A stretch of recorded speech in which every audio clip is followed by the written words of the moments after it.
Good morning. Welcome to Sky News Breakfast. The Prime Minister, Boris Johnson, and Carrie Symonds have married in secret. The two tied the knot in a small ceremony at Westminster Cathedral in central London on Saturday.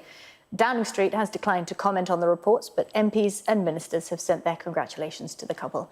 Our political correspondent Rob Powell reports a warning. His report does contain flashing images. Not tied, now confirmed. Boris Johnson and Carrie Symonds married yesterday in a secret ceremony in central London. The service took place in front of a small group of family and friends who were invited at the last minute amid strict secrecy. And this is the venue, Westminster Cathedral. Around a mile from Downing Street, COVID rules would have permitted just 30 people to be in attendance here at the largest Catholic church in the country. Last night, musicians were seen leaving Number 10, with some family members spotted earlier. But inside government, officials and MPs were reluctant to comment on the news. At first, all of the usual channels of information out of here appeared to have gone silent, with no comment or no confirmation about whether the Prime Minister of the United Kingdom was a married man once again. Newspapers even reported that some senior Number 10 aides were unaware of what had gone on.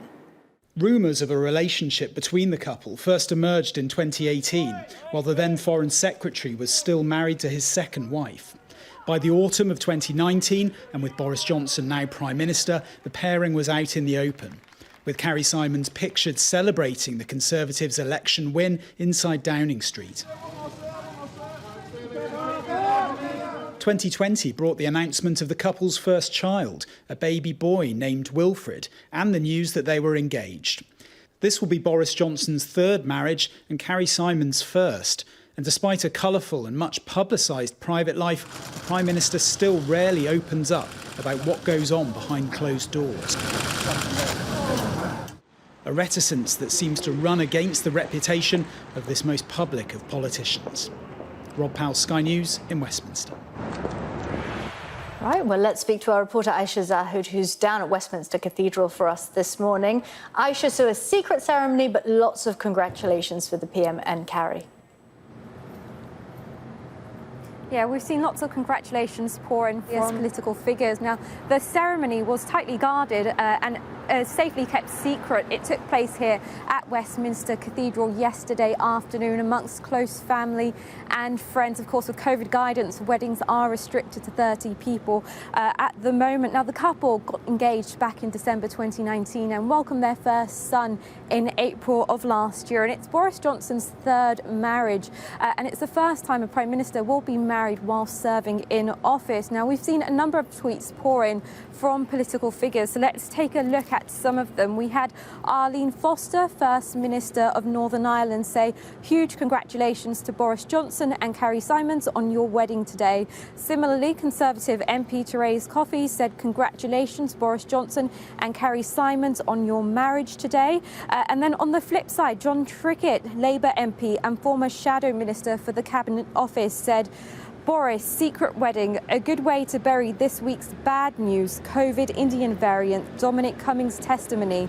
Who should we allow to die? Fishy goings on in Number 10 flat. The richest get even richer, etc., etc." So as you can see there, whilst we've had lots of congratulations pouring in, it has elicited a mixed response. OK, Aisha, thank you. And celebrations continued throughout the night outside Chelsea's Stamford Bridge ground in West London. Have a look at this. Look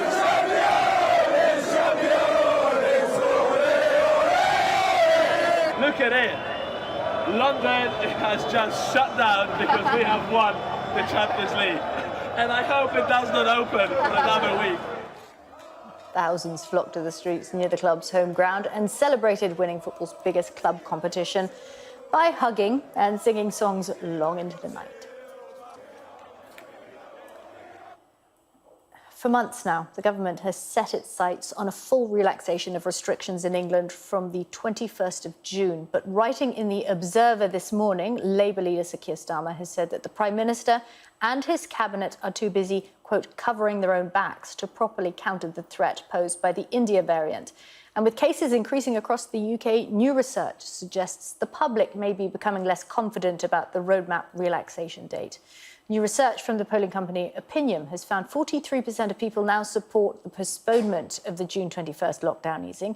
and that compares to 34% of people who think it should go ahead as planned and 10% who think it should be brought forward. Meanwhile, more than half of people in their 30s in England have received a coronavirus vaccination in a period of just over 2 weeks. NHS England says since it started opening up the rollout to those in their 30s, that happened on the 13th of May, 53% of the age group have been given at least one dose of the vaccine. I'm joined now by Dr. Anil Mehta, a fellow of the Royal College of GPs. Doctor, good morning. Thanks so much for talking to us. That's quite a statistic, isn't it? Half of people in their 30s have had the first jab in a little over 2 weeks. Good morning, Kimberly, and thank you very much for giving me the time. Yes, it is. I mean, I think since the vaccination programme started way back in December, we've been at it day and night, really, in terms of numbers of people that we're getting through our doors. We've achieved very high numbers in the older adults, but what we're now seeing is the younger adults coming up and asking and inquiring and responding to the invitations for their vaccinations. So yes, it's been a remarkable vaccination programme in the entire history of the NHS. And look, we don't know what's going to happen in the future with mutations, et cetera, but at the moment, we're on a mission in terms of getting as many people vaccinated, both with the first and second doses. So really, really pleased this morning. You've been doing vaccinations, haven't you? Yes, we've run a vaccination clinic from our GP practice in Redbridge in North East London. And, all our team of GPs, doctors, nurses, healthcare assistants have worked tirelessly over the past few months in terms of inviting people and making sure that we give them the confidence to say, actually, this is absolutely safe, this is essential, and this is the only way that we will unlock our society in general. So I think we've only got one mission at the moment. Because confidence is key, isn't it? But I just wonder, when you're giving out these jabs, do you see perhaps less hesitancy in younger people? 2 weeks, more than half of people who are now eligible in their 30s have had that jab. Do you think there is less hesitancy in the younger people? I think, Kimberly, it's really varied because I think the power is in the persuasive discussions that doctors and nurses will have with their patients to say, look, this is because people do have genuine concerns. And as evidence emerges of issues with vaccines, et cetera, we will have more patients asking questions. And I think it's just persuading people, like we do in medicine anyway, to say, look, actually, this treatment works for you. This is really good for you, et cetera, et cetera. So persuasion is key for us. Is it important when you're looking on a wider scale at a population, is it important that the younger people who won't necessarily have such severe COVID if they do catch it, is it important that they get the vaccination as well as the older population?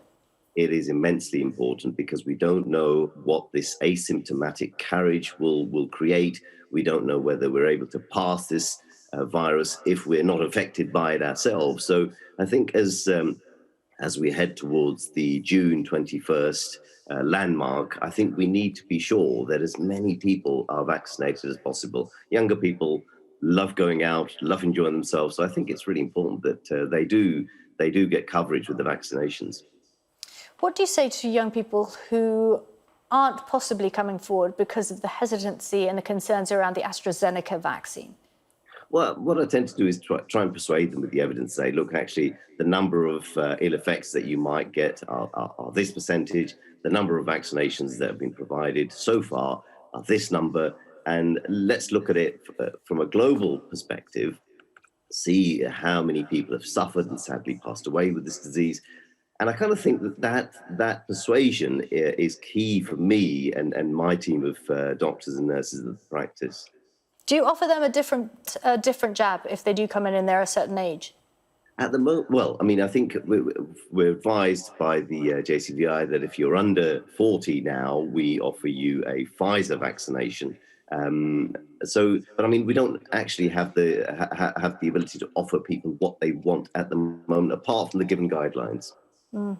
I want to look now, you spoke about opening up and vaccinations obviously being so intrinsic to that. I want to look at the data. This is from Saturday. Positive cases up by 23.3%, deaths by 43.9%, patients admitted to hospital 23.2%. We've always been told, look at the data, not the dates. Looking at that data, do you think we should open up on June the 21st? Kimberly, it's a very difficult question, isn't it? Because I think we don't quite know what the future holds in terms of the mutations. I think we've got to watch the data on a daily basis and see what's happening. And I think I would probably, if I was advising the government, say urge caution on opening up anything if the figures are going the wrong way. I think we've been through so much over the past 14, 15 months. To delay may be the best option if the figures aren't positive. OK. Dr. Mehta, thank you so much. Thank you, Kimberly. Thank you. Right, well, let's have a look at some of the other stories making the news this morning. And the UK is getting a new national flagship, the first since the Royal Yacht Britannia was decommissioned nearly 25 years ago. It'll cost a reported £200 million and will go around the world promoting British trade and industry. But the plan has both supporters and opponents. I think the old Royal Yacht Britannia actually proved itself as a massive and important, successful trade platform to promote Britain. And what better under Building Back Better that we can have a new national flagship built in Britain with up-to-date British navionics and propulsion systems. And, you know, let's not forget, when such a vessel turns up anywhere in the world, it humbles potentates and presidents. They all want to be on board. People who remember the old boat suggest to me that it achieved really very little in terms of trade. There's no evidence that what we need now is a boat to increase our trade. Those times are long gone where all you needed to win international trade was to entertain a few people on a boat. And back to COVID and that issue of vaccines. A reminder, tune into Trevor Phillips on Sunday after our programme this morning from 8:30. He's going to be talking to the Vaccines Minister, Nadhim Zahawi. The UK is to miss out on billions of pounds in spending from passengers arriving at Heathrow. The economic forecasting group, the CEBR, says passengers spend £16 billion a year at the airport, sustaining thousands of jobs. It says losses could be averted if the green travel list is expanded.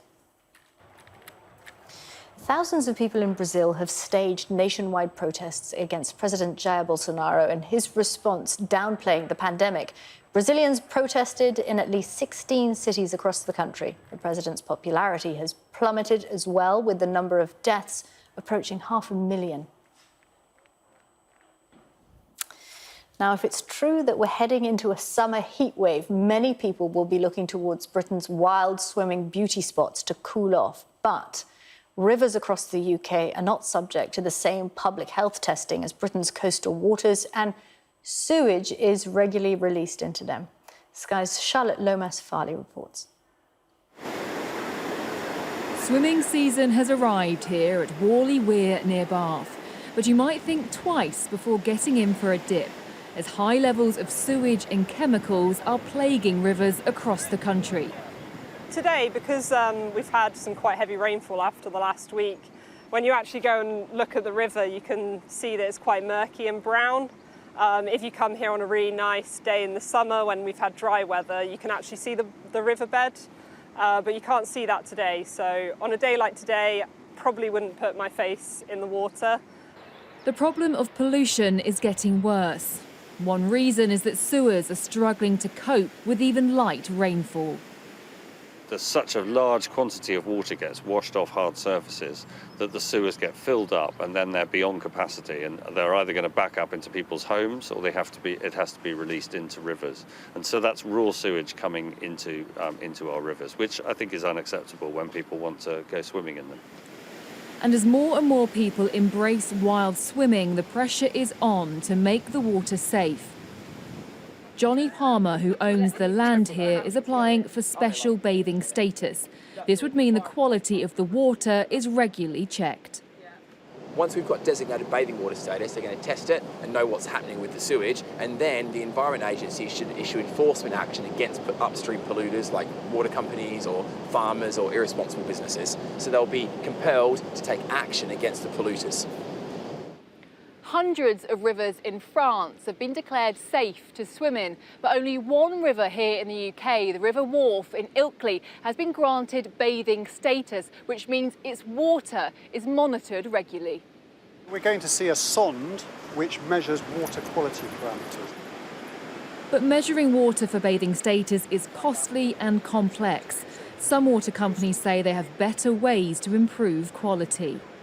Bathing water status doesn't give people real-time water quality information from which to make decisions. It measures things and reports them days later. What people want to know is, what's the water quality like now? So what we're doing is using artificial intelligence to try and convert easy-to-measure data into the really important data that will affect public health. But this work will take time. For now, it's up to swimmers themselves to decide if a dip in the river is worth the risk. Charlotte Lomas, Sky News in Bath. Naz is here for the weather. Is that something that appeals to you? I mean, it might do over the next day or so because it's looking warm and lovely, but no, even with the sun, no. No. Even with the sun, I'll be honest with you, no. But for today, yes, we're looking at sunshine for most places. Some areas will be rather cool and murky still, though.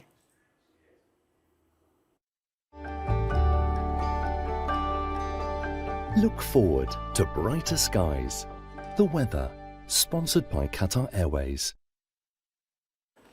Good morning. Sunshine for this Sunday across most of the UK and Ireland, but not everywhere. There will be rather murky conditions and therefore rather cool weather across some eastern coastal areas through today. In fact, this morning, it's a cloudy and murky morning across many eastern parts of England and across the northeast as patches of mist and fog. Most of it will be burning away very soon, and that will reveal sunny skies across many inland parts of the UK and Ireland through this afternoon. And the strong May sunshine coupled with the light winds today means it will be a warm day pretty much everywhere, except around those eastern coastal counties of England in particular, but also over towards eastern coast of Scotland, where it's going to be a cool day because of the murky conditions lurking there, and that's reflective in the temperatures. But temperatures elsewhere into the early 20s, locally up to around 23 degrees Celsius, mainly dry conditions too, but the odd shower or two can't be ruled out, mainly across parts of Ireland and Northern Ireland and for Scotland.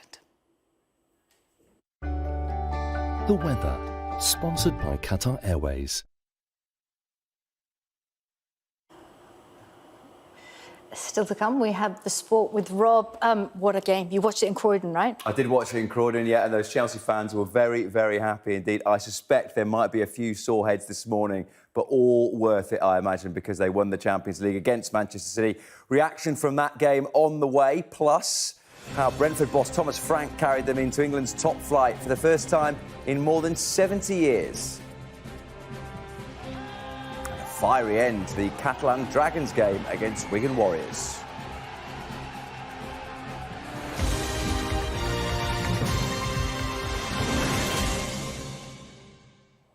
Now, anyone struggling to get a last-minute dinner reservation this bank holiday will be all too aware how eager we are to get back to dining out.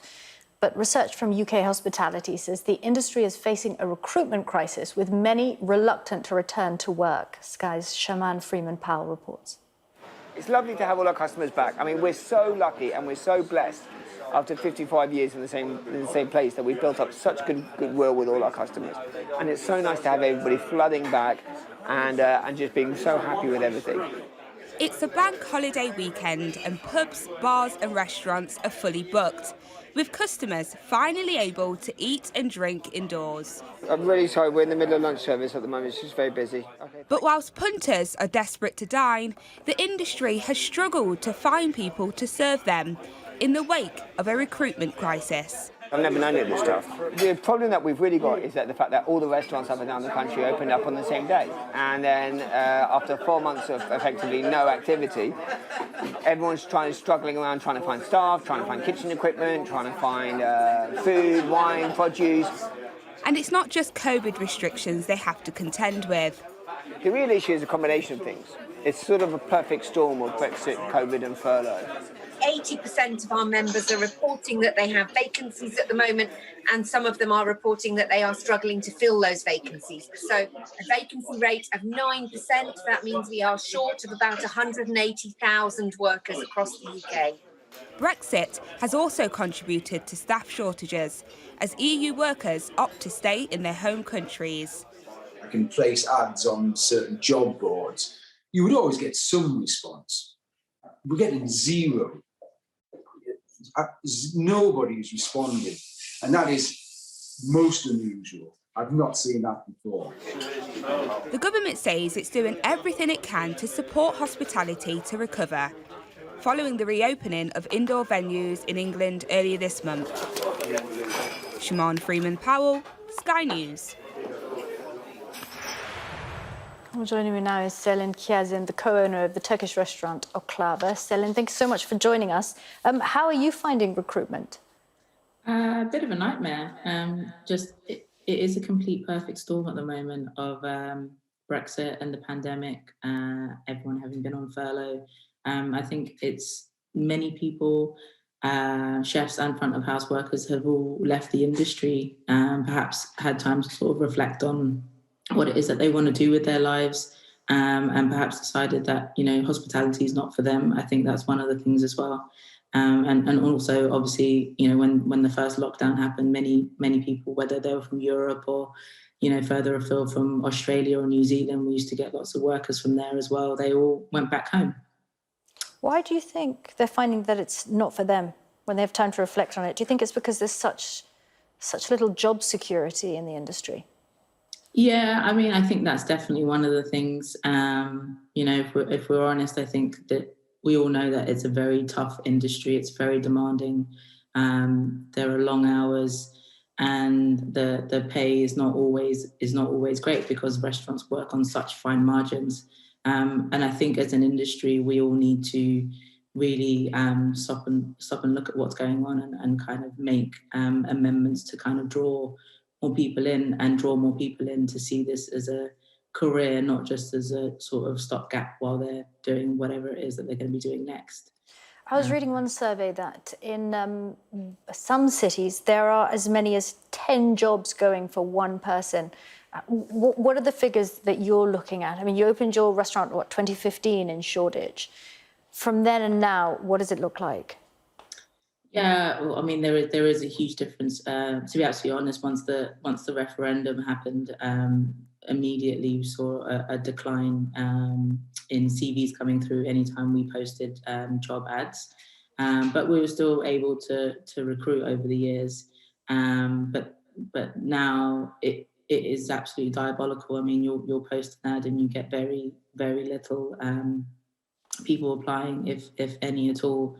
And then when people do, I've had this instance in the last month or so, give people jobs and then they decide that they don't want to work nights or something like that, or they don't want to work so many hours. And I'm trying to be as adaptable as possible, but ultimately, the nature of the job is working evenings. That's when restaurants are open and that's when the demand is. And so it's very difficult. What are you going to do if you just can't fill the jobs? Yeah, it's a good question. For me, I keep, I'm in a really difficult situation where I'm looking for a sous chef at the moment. It's a very crucial role.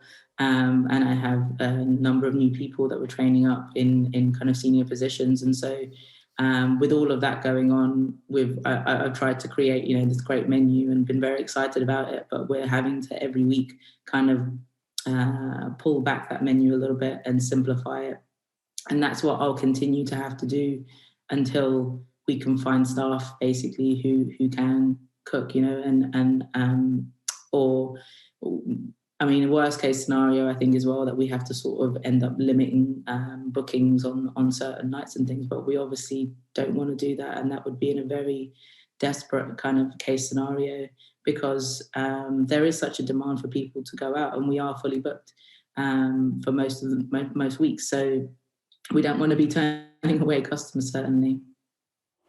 Okay, Selin, thanks so much for talking to us and good luck with it. Thank you. Time for the weather. Naz is here. Naz, I've been looking outside. It looks a bit murky. Are you sure it's going to brighten up? Yes, I am sure, thank you. Just checking. Well, you're right to check, but you should have also been listening because I did say it's a murky start this morning across central and eastern areas. Yep, see me later. But we are going to see lots of sunshine in the next few hours.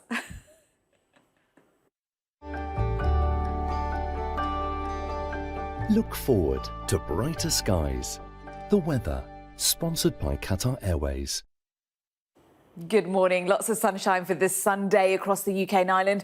But to be fair, not everywhere will be experiencing that, and especially so this morning. It's a murky old morning across many central and eastern parts of England and across eastern parts of Scotland as well.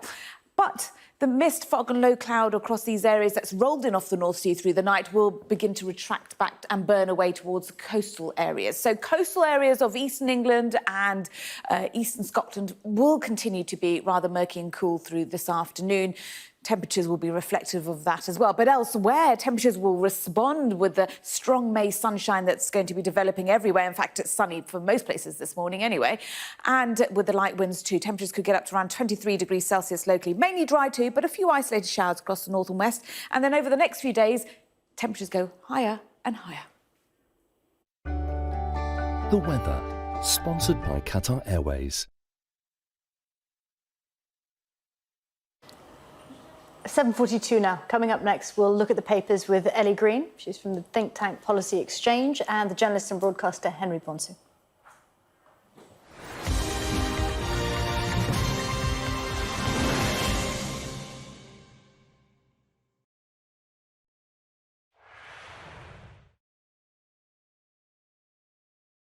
I think the seeds were sown for retraining when I was younger, when I was 18, and a friend suffered from a serious illness at that time. And also I got a temp job. A temp agency sent me up as a ward clerk to work in St Thomas's Hospital. So I saw some of what went on for patients, and it made a deep impression on me. And then I was lucky and went into journalism, which was a fantastic career. But I also often felt in journalism that, you see people, you deal with stories quite quickly, and then you move on. And I always wondered what would be happening for those people afterwards.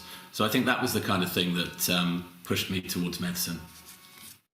I think both careers are really valuable and do different things. But the opportunity to be with people and making those relationships and helping them in their time of need is very rewarding indeed. I'd watched a lot of ER when I was younger, and I had a sort of stupid idea about the glamour of medicine from that. And it's definitely not glamorous. It's hard work, and it's grueling, and you see a lot of stuff that stays with you. So there's a lot of pressure on our shoulders, but that carries with it also benefit of feeling valuable, and we get to help people sometimes and see them come through things, and that's incredibly rewarding as well. So yeah, on balance, I sometimes feel a bit jealous of you guys, but no, I'm really happy. Medicine is all about listening and communication, and so yeah, the skills were very, very useful indeed. And in medicine, people are here to come and tell you their story, and often hearing the story is as important as diagnosing the illness and providing the treatment. It's been very, very difficult for doctors, but also more particularly for patients. So the arm's length thing, on the phone most of the time, through video sometimes, and it's risky. It's more risky business. We've had a lot of patients who've suffered from the lack of contact and the lack of available services in general. So it's been really, really tough, but we've had to make do with what's possible and try and prevent the spread of the illness and in the surgery too. One of the stories in the book is about a woman who died in the end of COVID, and part of the reason why she died was she ended up in hospital. She essentially put herself in hospital and then caught the virus in the hospital, and loneliness was behind that. So there are lots of different ways in which this pandemic can get you, and it's been a very, very difficult year.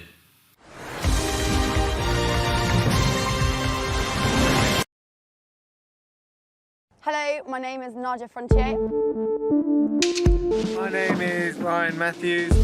I'm the Marine Assistant at Rotherham Research Station, which is to the west of the West Antarctic Peninsula.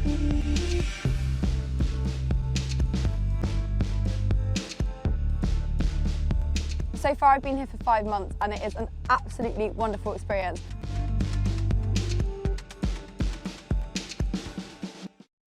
Did you know that driving us to school creates extra toxic air at drop-off and pick-up times?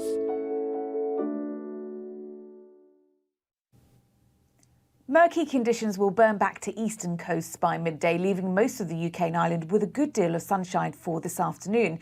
It'll be another mainly dry day too, apart from some isolated showers in the far northwest. Feeling widely warm as well, but cooler along eastern coasts where it'll remain murky. Pollen levels will be moderate over most of England, Wales and Northern Ireland today. However, Scotland will experience low levels. The risk of grass pollen will increase as more species start flowering, but fungal spores and weed pollen are increasing to a medium risk. The Air Quality Report, sponsored by Philips Air Purifiers. Let's have a look at the papers now. And with us this morning, Ellie Green from the think tank Policy Exchange and the journalist and broadcaster Henry Bonsu. Hello again to you both. Ellie, let's start with you. This question of the Wuhan lab leak, it just won't go away. Why are we talking about this again? It's on the front of the Sunday Times. Yes, so this is news now that British spies or British intelligence have now deemed that it is feasible that coronavirus leaked from the Wuhan lab.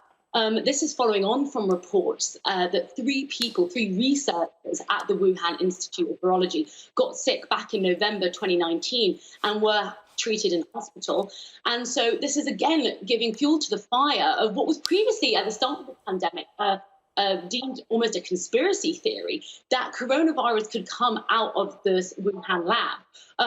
But there are people now that are calling for great investigation into this. Obviously, President Joe Biden over in the States. And you also have Tom Tugendhat, who's chairman of the Foreign Affairs Select Committee here, pushing for an investigation into this issue and calling for greater transparency from China. I think, you know, there has to be some healthy skepticism on whether we're going to get that clarity and that transparency from China. Also, this report is noting that we have quite few human sources of intelligence on the ground in China. So it's going to be quite difficult, I think, to actually work out what went on. And there is the likelihood that we may perhaps never know. Henry, what do you think? Well, just picking up on what Ellie said there about the lack of human intelligence sources in China, we've got that problem in other parts of the world. So it's really going to test Western intelligence. The question is whether or not they can get what they need from potential sources on the dark web, from people who can post information there without fear of being caught. But it's really going to stretch them, and it clearly exposes the deficiencies and perhaps the lack of resources that have been put into this area. And if we want to stop this from happening again, then of course, yeah, you've got to really work on that human intelligence, those sources, and try to find out what really happened. Because the Chinese, of course, very, very wary of how they look and very, very sensitive about any accusations that they did this either accidentally or deliberately, and pointing the finger in riposte at the US. Henry, we'll stay with you. Talk to us about, it's also on Sunday Times, the MOD's new diversity chief. What's he up to? Well, here's the thing, you know, it's a she. Oh, you see how you see, yeah, exactly. That's terrible. I am sorry. Kimberly, what are you doing? Oh my gosh, Henry, no, let's move on. Okay, yeah, so what is she doing? Let's dwell on this for a second, okay? Because she's called Samantha DeForge. She was appointed last year, £110,000 a year, diversity supremo. And one of the things she's going to do is look at traditional ranks and titles that might be considered gender bias. So rifleman and able-bodied seaman, midshipman, airman, even the first sea lord. Could we have a first sea lady? Now, remember, women have only been allowed to serve in all combat roles since 2018. And the previous titles were left to those particular units, and they decided whether or not we want to keep historical titles or change them. And they decided pretty much unanimously to keep them.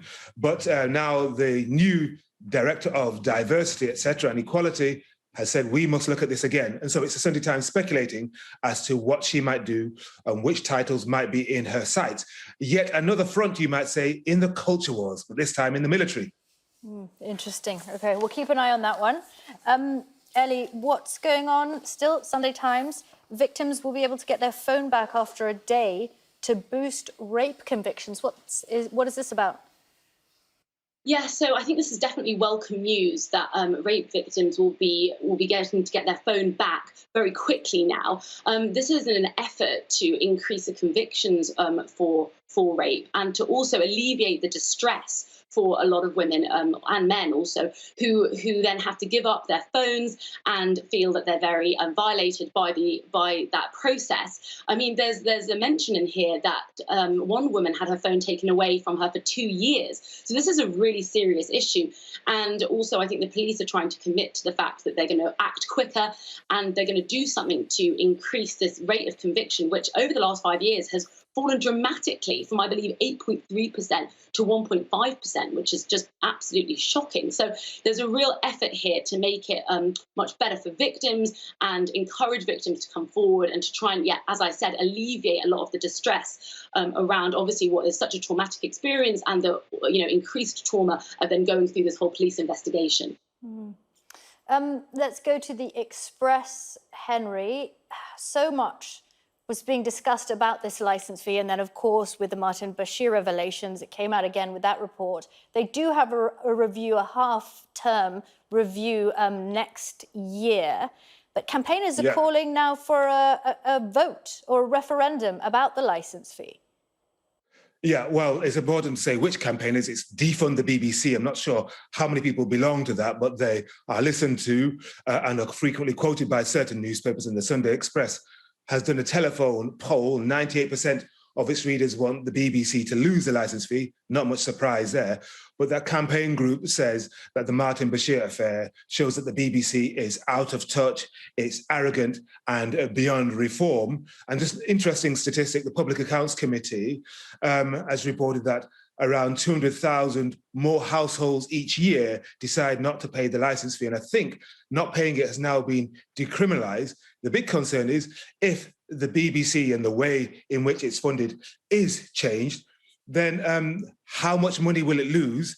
And how will this affect programming? Because if you've been to the States, you've been to other countries, what passes for public service broadcasting there is nothing compared to what we have here. So if the 3.7 or so billion that we get from the licence fee is massively salami sliced and reduced, well, think about some of the crown jewels of the BBC, so Line of Duty. But that's exactly what I thought of. Wimbledon.